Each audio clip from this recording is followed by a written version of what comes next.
La proclamation de l'indépendance d'Haïti le 1er janvier 1804 met définitivement fin à la présence française dans l'ancienne colonie de Saint-Domingue.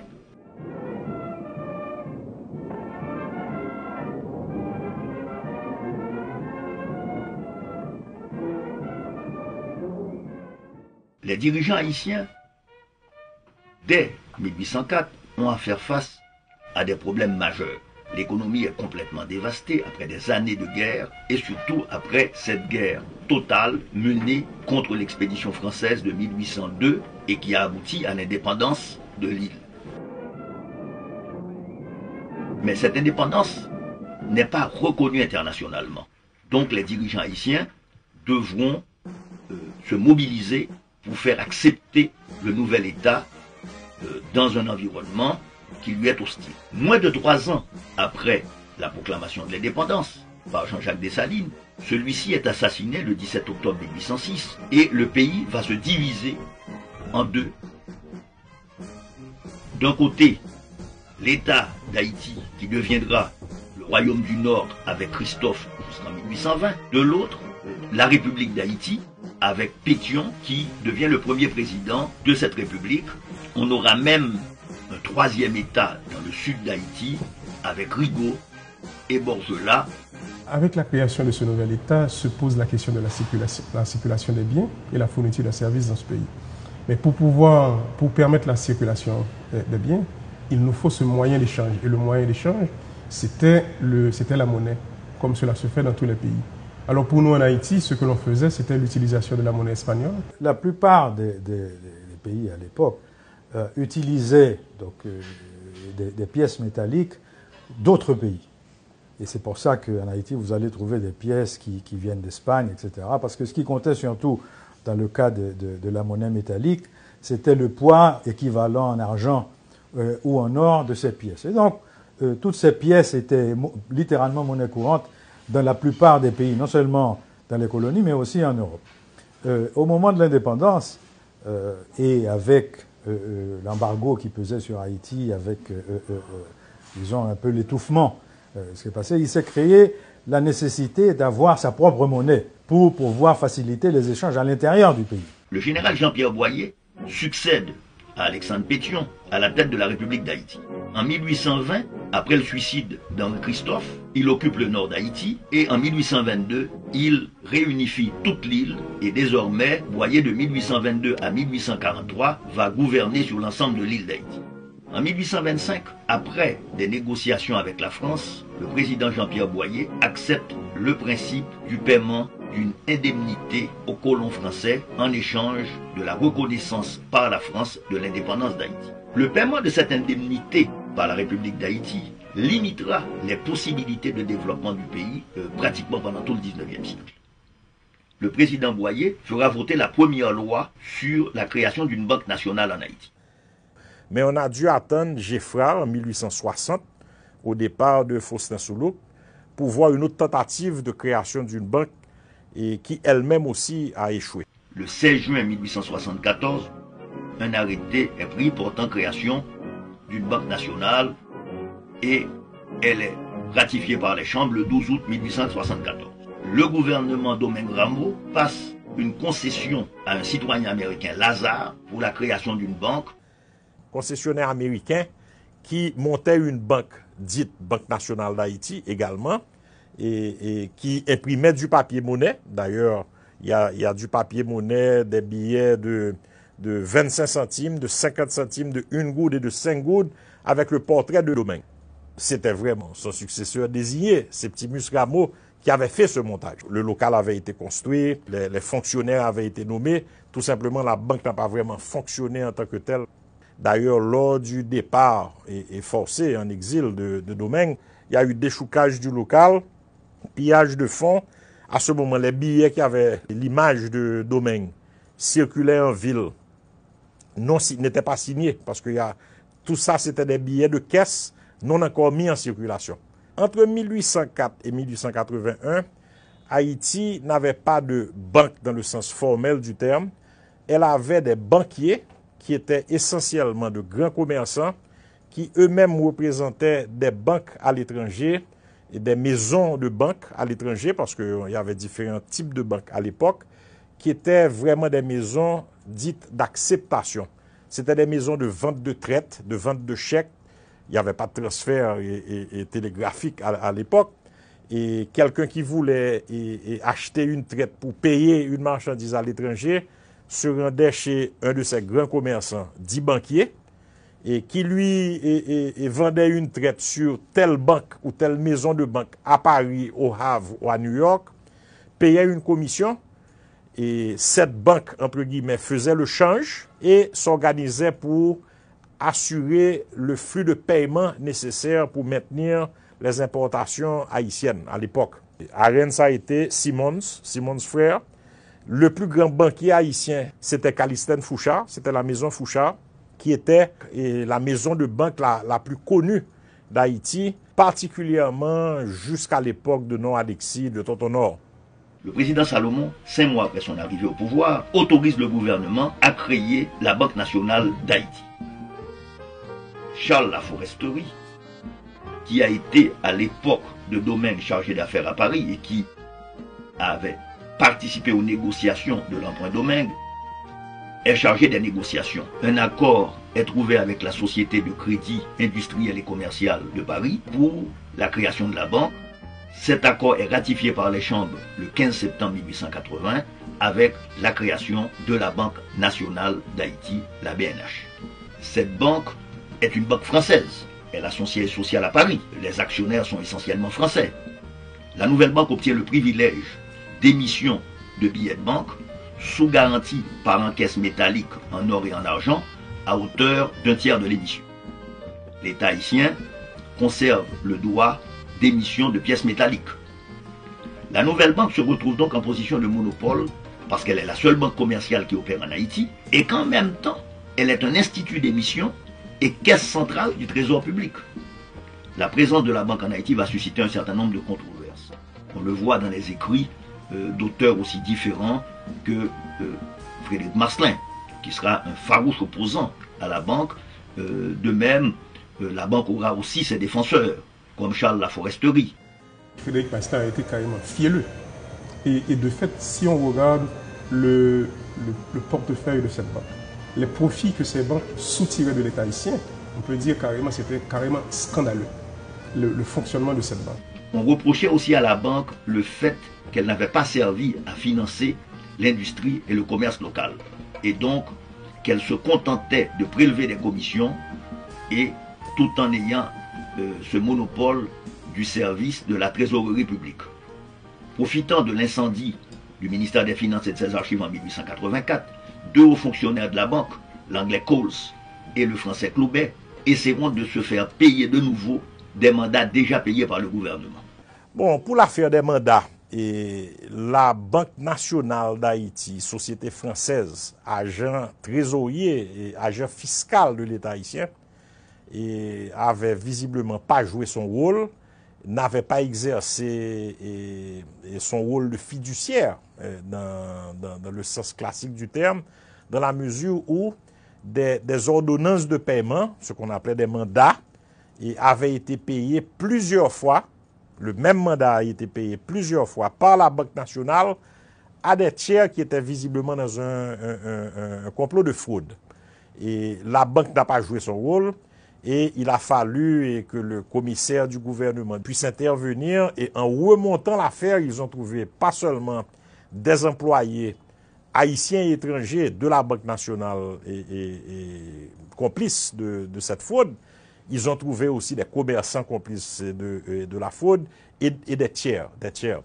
Ça n'a pas suffi pour changer la nature de la Banque nationale d'Haïti à l'époque. Et comme la banque se cantonnait maintenant davantage à tout simplement jouer le rôle de l'agent fiscal du gouvernement et toucher 1% sur toutes les transactions de dépôt ou de sortie de fonds, en réalité, la banque tout simplement a montré son vrai visage qui n'était pas d'être un agent de modernisation du secteur financier, mais qui était tout simplement un agent fiscal et société française qui touchait des primes sur ce que le gouvernement haïtien recevait comme taxes et payait comme salaire et autres dépenses.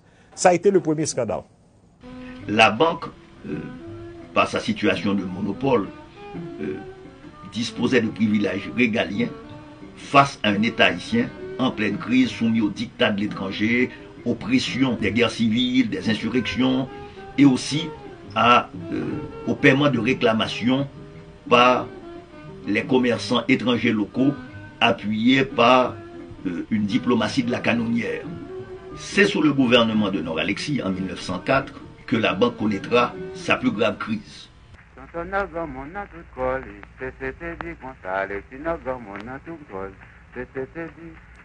président Nor-Alexis va déclencher la mise en place d'une procédure qui conduira à un procès retentissant où seront mis en accusation les hauts dirigeants de la banque, des hauts fonctionnaires et des ministres haïtiens du gouvernement de Tirésia Simon-Sam qui a précédé le gouvernement de Nor-Alexis.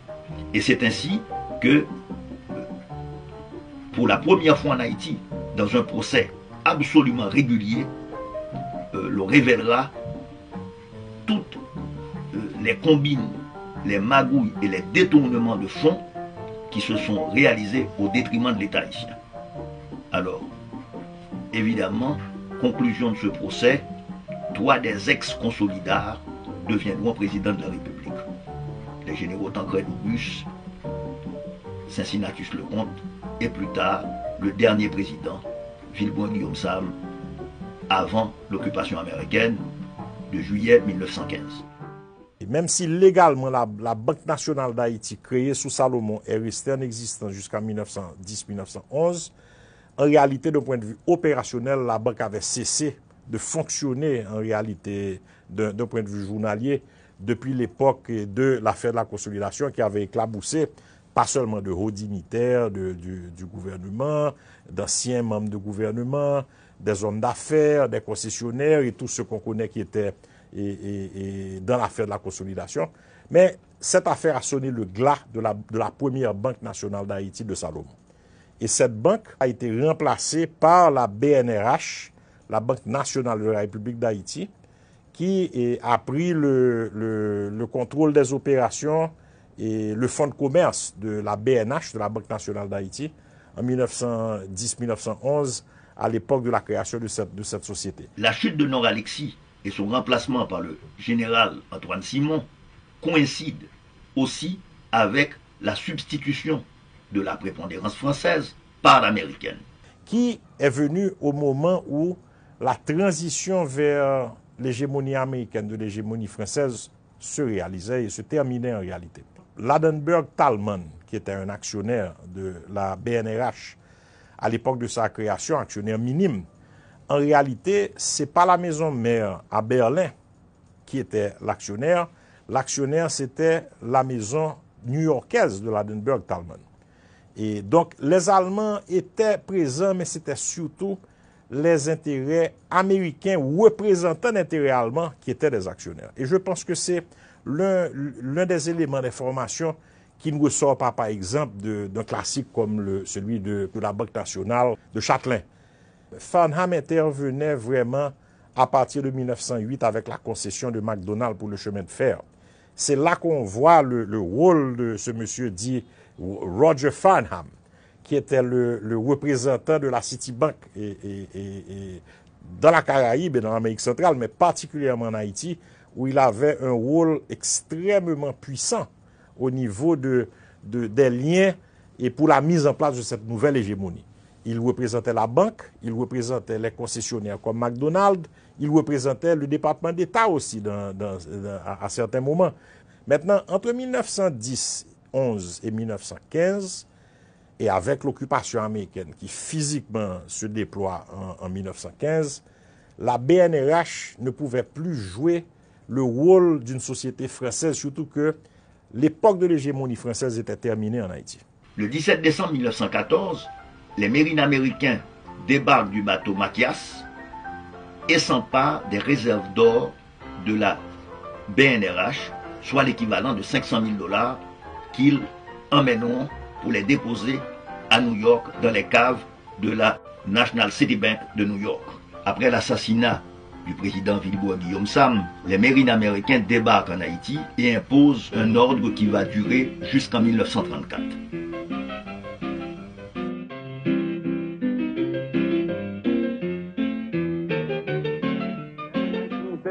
United States Marines land in Haiti to battle Haitian bandits threatening destruction of American properties, and native bandits quickly head for the hills.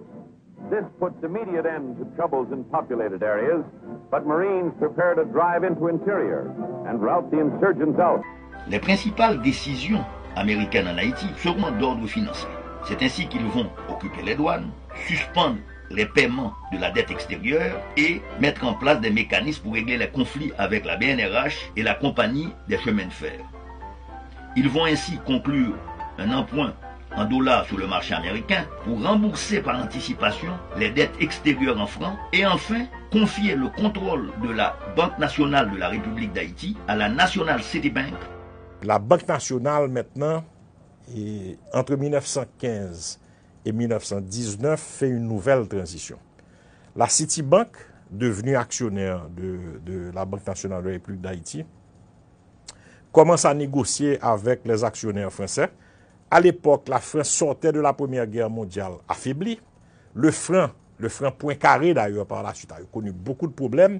Donc, la Citibank négocie l'achat complet et de la société française et des actionnaires américano-allemands, comme Ladenburg Thalmann, et devient le seul propriétaire de la Banque nationale de la République d'Haïti à partir de 1921.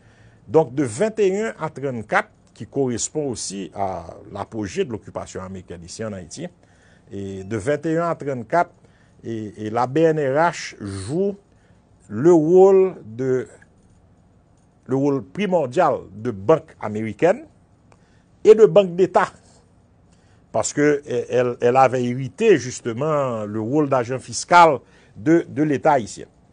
Et à partir de 1919, commence à y avoir un intérêt pour que d'autres banques étrangères rentrent en Haïti. C'est ainsi que la Banque royale du Canada a ouvert ses portes en octobre 1919 et devient le principal concurrent de la BNRH, devient le principal concurrent commercial de la BNRH. Et ce sont ces deux banques essentiellement qui dominent l'échiquier financier et bancaire haïtien de 1919, quand la Banque royale a ouvert ses portes, jusqu'à 72, 73, avec l'arrivée des banques étrangères, Citibank, etc., le retour des banques étrangères en Haïti. Et donc, la Citibank, à travers la BNRH, était la banque prédominante d'Haïti de 1921 jusqu'à la haïtianisation, entre guillemets, la vente de la BNRH à l'État haïtien, la convertissant de banque privée, de banque à capitaux privés, à banque entièrement banque d'État.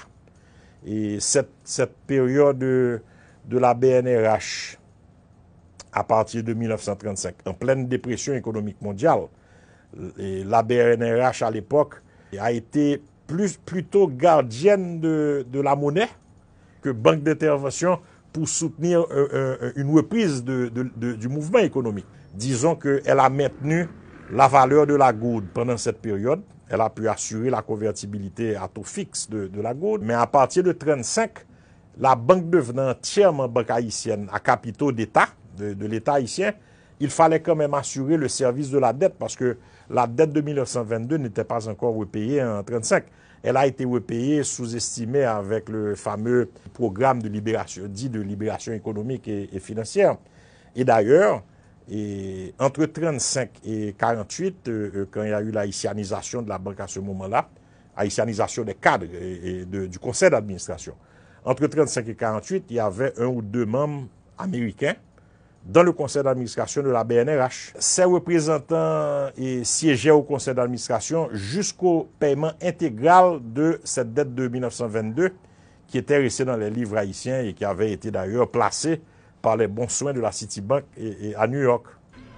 L'élection de Dumas a estimé allait entraîner des changements importants au niveau de la politique financière et surtout au niveau de la BNRH. En 1947, après l'émission d'un emprunt intérieur et le remboursement de la dette 1922-1923, des changements importants vont être réalisés à la BNRH.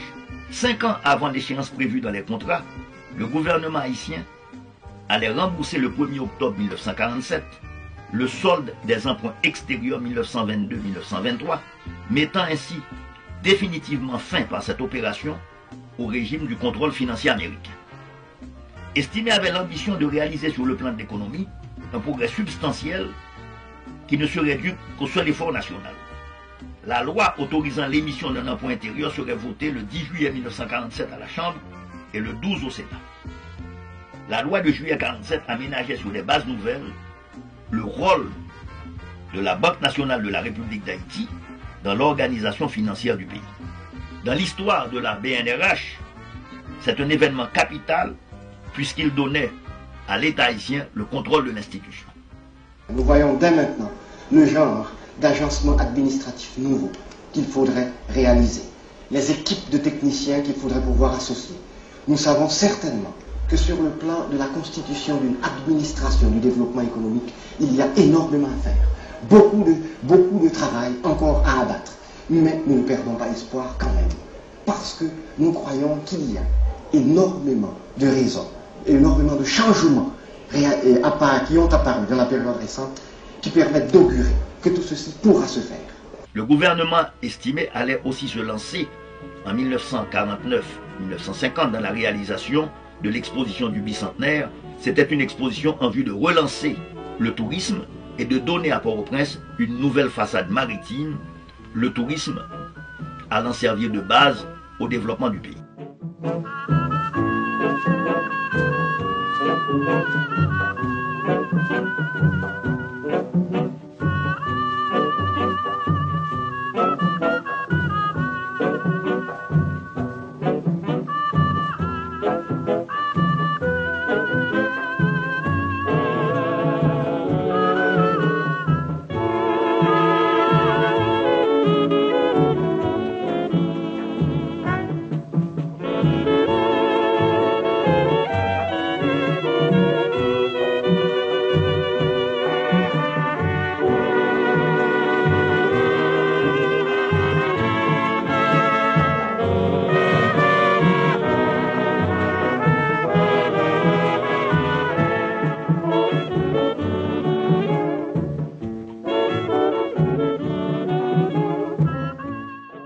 Le gouvernement de Magloire va continuer les politiques d'estimé. Chers concitoyens, nous voulons avec vous tous, proches ou lointains, communier dans le souvenir de l'épopée.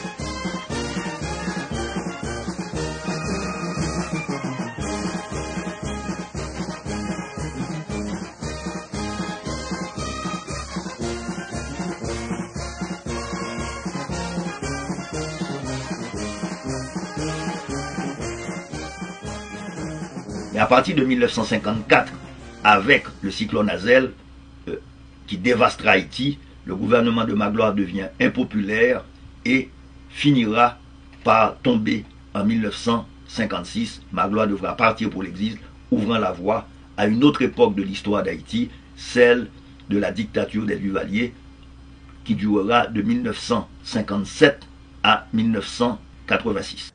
La BNRH, à partir de 47-48, haïtianisé complètement, tant dans le capital que dans la gestion au niveau du conseil d'administration, joue son rôle de banque commerciale et son rôle de banque centrale à travers le département dit fiscal.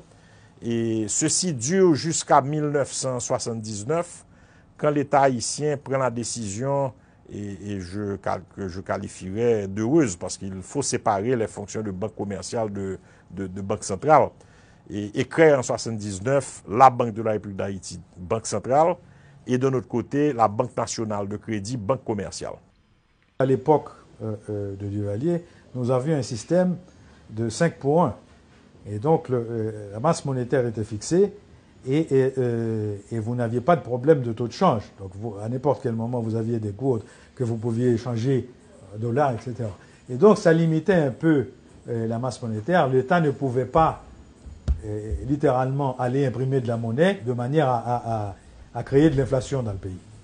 Et donc l'astuce qui a été trouvée, c'est de faire émettre par certaines institutions de l'État des obligations que, en premier d'abord, les employés de l'État devaient racheter, et puisqu'on les prenait sur leur salaire, ou de les faire acheter par certaines personnes du privé. Et d'utiliser la banque pour essayer de faire un discount sur ces bons. Donc, et ces bons ne valaient en fait rien du tout. C'est-à-dire que la banque ne pouvait pas se permettre d'encaisser ces bons parce que ça ne correspondait à rien, puisque c'est des bons qui étaient censés être liés à la capacité d'État de rembourser. Et l'État, manifestement, n'avait pas les moyens de rembourser ces bons. Je pense que le ministre des Finances, c'était Hervé Boyer, en 1967, qui ont émis des certificats dits de libération économique. Alors, ça reprenait le thème de libération économique d'Estimé, avec une grande différence. Et la campagne d'Estimé a été réelle. Les fonds ont été utilisés pour rembourser les emprunts américains, vraiment. Et il n'y a pas eu de manipulation, de fraude, de malversation au niveau de cette campagne.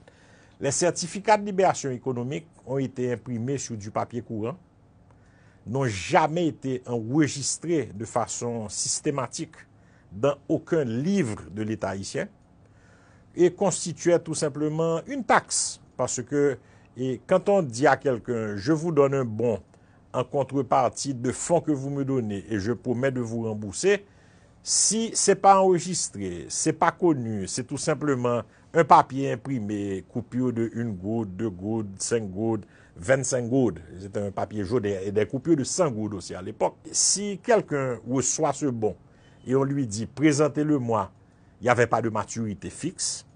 Donc, quand maintenant, en 86, avec le départ en exil de Jean-Claude Duvalier, les deux nouveaux titulaires du ministère des Finances, d'abord Marcel Léger et ensuite Leslie Delatour, ont commencé à recevoir des gens qui venaient avec des boîtes de clés, on les appelait les clés, certificats de libération économique, pour essayer de toucher. Parce que c'était théoriquement un engagement de l'État, et c'était vraiment un engagement de l'État haïtien. Mais c'est un engagement de l'État haïtien pris dans les mêmes conditions que la régie du tabac et tous les autres moyens qu'on connaissait à l'époque de faire les fonds passer par un autre chemin. Donc, aucun gouvernement haïtien n'a pu respecter le paiement, le remboursement. Aucun autre gouvernement haïtien n'a pu établir quel était le montant de ces certificats de libération économique, dits de libération économique émis. Et la Banque centrale, encore moins dans la mesure où la BNRH n'avait donné aucune garantie pour le remboursement de ces fonds. La Banque populaire Colombo, qui vient vers 55-56 en Haïti et qui ouvre ses portes, ne dure pas très longtemps parce que, bon, je pense qu'il y avait des problèmes de marché, des problèmes de gestion, d'autres problèmes de ce genre. Il y a eu la tentative de Clément Joseph Charles de créer la Banque commerciale d'Haïti, et qui est devenue par la suite, quand elle a été nationalisée, entre guillemets, et reprise par le gouvernement de Duvalier, qui est devenue une agence de la Banque nationale de la République d'Haïti. Et maintenant, avec le début de la période des industries d'exportation en Haïti, dite industrie d'assemblage, qui remonte à fin 60, début années 70. D'ailleurs, la mission Rockefeller en 69, en pleine dictature à l'époque, coïncidait aussi avec un regain d'intérêt d'investisseurs américains et petites et moyennes entreprises en général, mais quelques Fortune 500 qui avaient montré un intérêt aussi à investir en Haïti. Et l'essor des industries dites d'assemblage, des industries manufacturières d'exportation, amène aussi un intérêt certain de banques étrangères à venir s'établir en Haïti. C'est ainsi qu'on voit la Citibank, la First National Bank of Chicago et First National Bank of Boston, la Banque nationale de Paris et la Scotiabank, 5 banques étrangères, ouvrir leurs portes entre 72 et 75. Et la compétition, évidemment, est devenue beaucoup plus féroce et pour la Banque du Canada et pour la BNRH. L'histoire économique a évolué avec la présence d'autres institutions financières, d'autres institutions bancaires dans le pays. Et là se pose le conflit entre la banque qui est à la fois la banque d'État, et la banque d'État signifie la banque de régulation, et en fait, cette banque aussi servait de banque commerciale pour d'autres activités de circulation, de financement, entreprises et financement de l'État. C'est évident que cette banque de régulation ne peut être à la fois une banque commerciale dans la mesure où cette banque va être en concurrence avec d'autres entités qu'elle est en train de réguler. D'où la nécessité et cette pression non seulement de l'intérieur mais aussi de l'extérieur. Parce qu'au niveau mondial, le système financier évoluait. Et donc la nécessité de séparer la banque nationale, la banque d'État de la banque commerciale devient une exigence. Et c'est pourquoi en 1979, l'État haïtien était obligé, non seulement par rapport au conflit interne de la séparation de cette banque régulatrice et les banques commerciales, mais aussi par la pression des institutions internationales comme le Fonds monétaire international. Et de fait, cette séparation de la banque d'État de la banque commerciale a été opérée en conjonction, en concertation avec les institutions internationales de Bretton Woods. Et c'est de cette manière qu'en 1979, on a eu cette séparation et la BNRH devient la Banque de la République d'Haïti et la Banque nationale de Haïti. Il ne faut pas sous-estimer l'impact du Fonds monétaire à la Banque centrale, et ce depuis l'époque de la BNRH. Parce que, Feu Antonio André, l'une de ses forces était ses relations avec le Fonds monétaire. Et il savait que, bon, l'étranger, lui, c'est les grands équilibres qui l'intéressaient. Et s'il y avait des paiements qui étaient faits pour quelque chose qui concernait un membre du pouvoir, ça n'intéressait pas le fonds tout autant que les grands équilibres n'étaient pas mis en danger. Et l'intervention du fonds en Haïti a été constante depuis l'époque vers la fin de François Duvalier jusqu'à aujourd'hui. D'ailleurs, le Fonds monétaire a un représentant résident en Haïti à la Banque centrale. Le représentant résident du Fonds monétaire a son bureau à la Banque centrale et a le droit, par les accords qu'ils ont, de recevoir les rapports, de voir les chiffres. Et ça a aidé la Banque centrale aussi à des moments difficiles. Pourquoi? Parce que quand l'État haïtien monétisait, essayait de monétiser ses déficits, et essayait de trouver de l'argent par tous les moyens, et sans contrôle à un certain moment, et c'est les accords avec le fonds qui permettaient à la Banque centrale de dire « Ah, m'baka là, je ne peux pas aller là ». D'ailleurs, la loi haïtienne limitait, la loi de 79, limitait les avances de fonds de la Banque centrale à l'État haïtien à 20% des recettes de l'année antérieure. Bon, ça n'a jamais été respecté à 100%, mais la Banque centrale a utilisé ça pour freiner et les demandes effrénées qui venaient du côté du pouvoir central.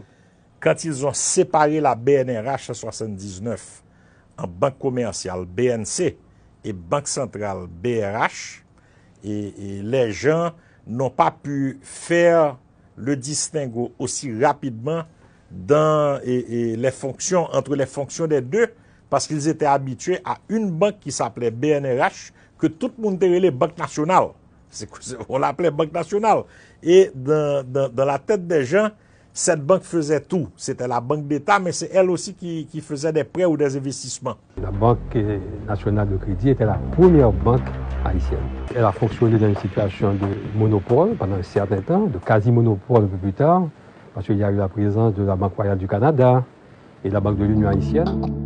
La Banque nationale de crédit qui va jouer le rôle de banque commerciale, et la BRH, la Banque de la République d'Haïti, qui aura le rôle de contrôler et de superviser l'ensemble des banques commerciales. En réalité, entre 1919 et 1972, la seule banque étrangère, seul coq qui chante, comme on dit en créole, c'était la Banque royale du Canada. À partir de 1972, 5 banques étrangères viennent s'établir, son marché commence à s'effriter, et ce n'est pas par hasard que, entre autres raisons, elle décide de vendre ses actifs à un groupe haïtien, et la Sogebank, en 1985, et avec une date effective en 1986. Donc, la BNRH devient BNC et BRH en 1979. Le faciès du secteur bancaire haïtien change, et dans la mesure où les banques étrangères qui commençaient à représenter un poids assez important au niveau des actifs du secteur bancaire. Et entre 86 et 93, la plupart des banques étrangères commencent à replier ou à baisser le niveau de leurs activités. Et avec la vente de la BNP, qui était la dernière, et BNP, la Banque de Boston, et à part la City et la Scotia qui restent, c'est le capital commercial haïtien qui est devenu prédominant dans le secteur bancaire à partir de mi-90. La Unibank ouvre ses portes le 19 juillet 1993 et amène une grosse compétition au niveau du secteur bancaire. À ce moment-là, les banques étrangères restantes, 2 des 4 ont pris la décision de laisser le marché. C'était la BNP et la Banque de Boston. Ça a pris 4-5 ans pour se faire, mais ça s'est fait pendant cette période. Surtout qu'on avait connu la période des coopératives qui jouxtait la crise de la SOCA à certains moments et qui l'antidatait un petit peu, mais qui a continué en parallèle à la même période et qui avait vu, il y a différentes estimations, 50, 80, 100 millions de dollars US disparaître dans ces institutions dites coopératives, qui n'étaient pas de vraies coopératives, qui avaient la forme légale d'une coopérative, mais qui étaient tout simplement des pyramides. C'était comme les coopératives en Albanie à l'époque, les coopératives colombiennes qu'on vient de vivre là durant ces 3-4 dernières années, a remarqué que la Banque centrale n'était pas le régulateur de ces fameuses coopératives financières. Mais le rôle des banques, c'est de s'assurer qu'ils ont une analyse fine et correcte du risque. Et donc il faut voir que la loi ne permet pas souvent de se protéger. Il est très clair qu'une banque qui prend de l'argent des épargnants et qui va le prêter à des entreprises ou à des individus doit s'assurer que le risque inhérent à ces prêts soit couvert et soit jaugé de manière correcte, de manière à ne pas perdre de l'argent. Parce que nous avons déjà vu en Haïti des faillites de banques et qui sont dues à plusieurs choses. Traditionnellement, quand la régulation ne se fait pas de manière correcte, vous avez très souvent dans des banques qui appartiennent à des familles ou à des groupes d'intérêts, des conflits d'intérêts très importants. C'est-à-dire que vous prenez de l'argent des épargnants et vous allez le prêter à votre propre groupe ou à votre famille, etc. Donc ça, c'est des choses qu'on voit, qu'on a vues un petit peu partout. Et le rôle de la Banque centrale, justement, c'est de s'assurer que cette réglementation qu'elle met en place pour surveiller ce système soit suffisamment contraignante pour ne pas générer ce genre de situation. Donc, c'est vrai que dans un pays très, très difficile où l'économie n'est pas très développée, l'industrie n'est pas très développée, les banques vont toujours avoir tendance à prêter à des gens dont ils connaissent très bien le risque, le profil de risque. Et ils vont avoir beaucoup de mal à prêter à des petites ou moyennes entreprises où ce qu'on appelle les sûretés, c'est-à-dire que les hypothèques ou d'autres ne sont pas vraiment des sûretés sérieuses. Il y avait une nouvelle banque qui avait été créée également, qui s'appelait la SOCA Bank, qui a fait faillite par la suite, qui n'a pas duré, et qui a été reprise par la BNC. Et à l'époque, c'était l'une des décisions très sages que la BRH, la Banque centrale, avait prise, qui a évité à Haïti de connaître une crise bancaire. Parce qu'avec cette opération, elle a pu sauvegarder les intérêts des déposants, dans la mesure où les déposants de la SOCA sont devenus des déposants de la BNC. Et la transition a pu se faire malgré l'ampleur de la faillite de cette banque à l'époque.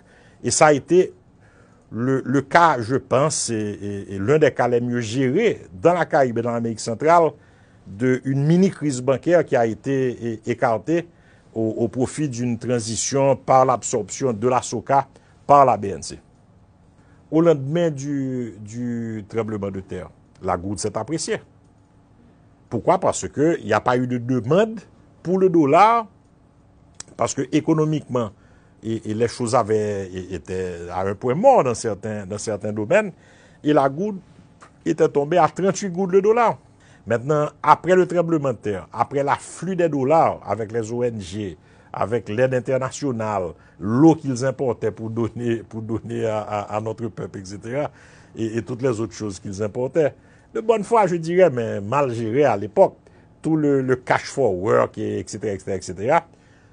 Et 1 an et demi après, ça a disparu. Et on s'est mis devant, on s'est assis devant une réalité qui est, il y a moins de rentrées de dollars. Et qu'est-ce qui nous a maintenus? C'était les transferts des migrants de la diaspora. Cette année, j'estime 2 milliards de dollars. Parce que dans le secteur formel, le secteur réglementé, régulé, il y a environ 110 millions par mois de transferts. Mais ça n'inclut pas ce qu'on donne aux amis, ce qu'on donne aux pasteurs, à des pasteurs aussi, parce qu'il y a des pasteurs dans ce genre de choses-là. Et je crois qu'on doit être aux alentours de 2 milliards par an. Maintenant, ceci maintient la valeur de la goutte. Si on n'a pas ces 2 milliards, la goutte ne va pas rester à 44 gouttes 50 le dollar. Avec la dégradation de l'économie haïtienne, et cela se fait depuis 30-40 années, si on regarde la balance des paiements de ce pays, la balance des paiements du pays est essentiellement, le déficit de cette balance des paiements est essentiellement comblé par les transferts de la diaspora. Nous avons depuis une quinzaine d'années, un déficit de près de 1,2 à 1,3 milliard de dollars. Lorsqu'on regarde la structure de la balance des paiements, ce déficit est comblé par 300 à 400 millions que l'on reçoit comme dons, comme prêts venant des pays amis ou des institutions internationales. Par contre, le gros de ce déficit, les 1,2 milliards, 2,3 milliards de déficit, est comblé essentiellement par les transferts de la diaspora. La Banque centrale d'Haïti, je dois dire, a su bien mener 2 choses. La conduite de la politique monétaire pour la stabilité des prix et de 2, la supervision des banques. Et je crois qu'au niveau de la Caraïbe, la Banque centrale, le système bancaire haïtien est l'un des systèmes les mieux supervisés en termes de contrôle de la gestion des risques au niveau des différentes institutions de ce pays. L'économie haïtienne a échappé à cette crise financière au niveau mondial, justement à cause de ces facteurs extrêmement importants. Mais je mettrais ce facteur à 30%. 70%, on a échappé à cette crise par sous-développement. Parce que le système financier haïtien est sous-développé. Il n'y a pas vraiment un marché financier en Haïti. Et ce marché financier en Haïti n'est pas connecté au marché international, comme cela a été le cas dans beaucoup de pays de l'Amérique latine. Donc eux, ce sont des pays qui ont été pénétrés par le capital international en termes d'investissement et vice-versa. Donc pour nous en Haïti, c'est encore un marché autarcique, je dirais.